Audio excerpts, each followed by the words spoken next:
President Trump and First Lady Melania Trump were among those disappointed by today's scrubbed space launch.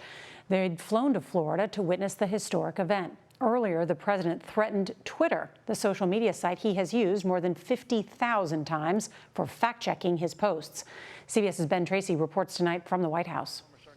President Trump hoped to watch SpaceX make history in Florida today, but instead he was confronted with the historic and tragic milestone of 100,000 dead Americans on his watch, more than the total number of U.S. deaths in all wars since World War II, and a far greater death toll than the president predicted just last month. It looks like we'll be at about a 60,000 mark. Even though his own administration recommends Americans wear face coverings to keep the virus from spreading, the president is increasingly mocking those who do, calling it politically correct.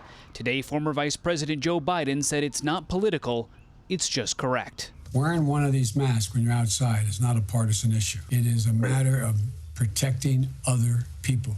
Mr. Trump's own top health advisor agreed. It's sort of respect for another person and have that other person respect you. Meanwhile, the president is threatening Twitter on Twitter, saying he will strongly regulate or close them down after they fact-checked two of his tweets that falsely claimed mail-in voting leads to fraud, a position his press secretary has defended despite having voted 12 times by mail herself. The president's right to look at this. We want a free and fair election, and that's his concern.